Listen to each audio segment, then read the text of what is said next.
ሰላም እንዴት ናችሁ? የተከበራችሁ የቻናሌ ቤተሰቦች፣ ዛሬም በአዲስ ቪዲዮ ተገናኝተናል። ዛሬ አንድ ታሪክ እነግራችኋለሁ። የብዙዎቻችን ሕይወት የሚመስል ግን ደግሞ መጨረሻው ብዙዎቻችንን የሚያስቆጭና የሚያስደምም ትምህርት ሰጪ ታሪክ ነው።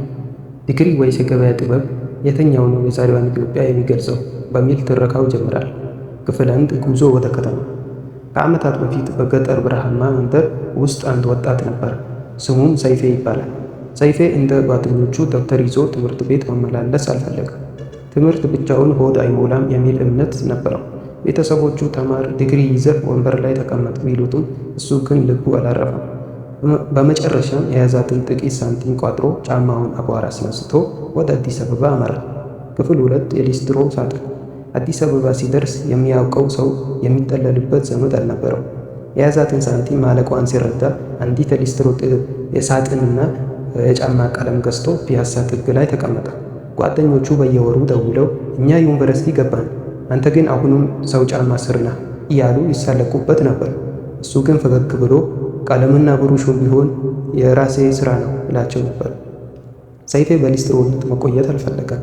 በሊስትሮነት የሚያገኛትን ጥቃቅን ሳንቲም የቆጠበ የሰዎችን ጫማ ሲጠርግ የሰዎችን የንግድ ወሬ ይሰማ ነበር።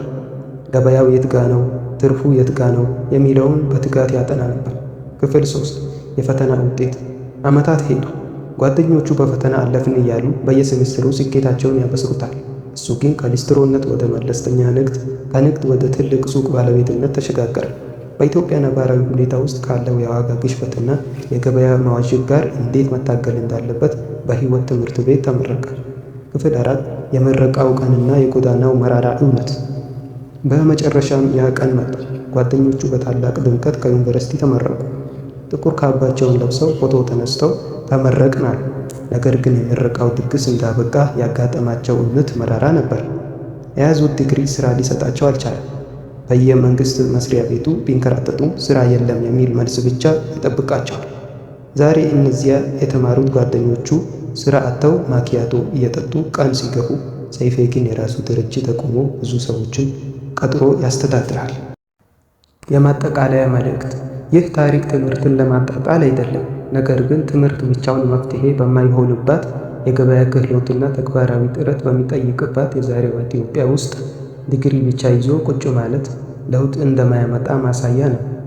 መማርህ መልካም ነው፣ ነገር ግን እንደ ሰይፌ የገበያውን ወሬ መስማትና እጅን ወደ ሥራ መላክ ካልቻል ዲግሪህ ግድግዳ ላይ የተሰቀለ ወረቀት ብቻ ሆኖ ይቀራል።